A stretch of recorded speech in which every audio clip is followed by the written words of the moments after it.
29শে April Galsi বিধানসভায় মহাযুদ্ধের দিন এগিয়ে আসছে। কাঠফাটা রোদ, চড়তে থাকা পারদ সব উপেক্ষা করে নাওয়া খাওয়া ভুলে ময়দানে বিজেপি প্রার্থী রাজু পাত্র।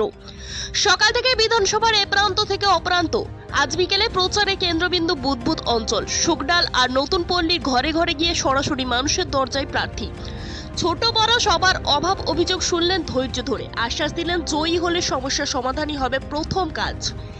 গেরুয়া শিবিরের দাবি, স্বতঃস্ফূর্ত আশীর্বাদে গলসিতে এবার পরিবর্তনের হাওয়া স্পষ্ট, উন্মাদনা চোখে পড়ার মতো।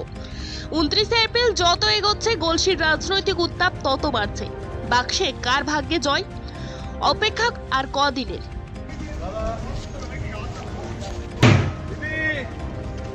সকলে আশীর্বাদ করবেন। তোমাদের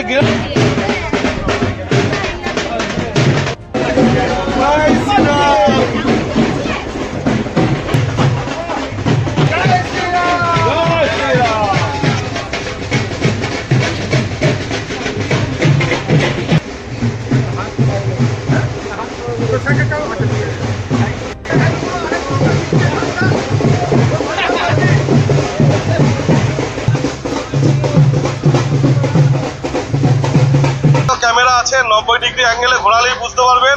ছাদ থেকে, রাস্তা থেকে, উপর থেকে সব হাত নাড়ছে আর জয় শ্রীরাম স্লোগান দিচ্ছে। এখানেই বোঝা যাচ্ছে যে বিজেপি 2026 নির্বাচনে বিজেপি সরকার করছে। তো এটাই 29শে এপ্রিল গলসিবাসী এবং বুদবুদ সুকান্তনগরের যারা এখানকার বাসিন্দারা আছে, যারা ভোটার, তারা ভোট বক্সে বুঝিয়ে দেবে 29শে এপ্রিল। সাধারণ মানুষকে বার্তা দিচ্ছি, শিক্ষা, স্বাস্থ্য, জল, এই তিনটে প্রকল্প আগে শুরু করবো। জেতার পর শিক্ষাটা দেখবো আগে। শিক্ষা তো পশ্চিমবঙ্গ শেষ করে দিয়েছে, তার সঙ্গে সঙ্গে স্বাস্থ্যটাকেও শেষ করে দিয়েছে। ছুঁচ আছে কাঁচি নেই, কাঁচি আছে ছুঁচ নেই।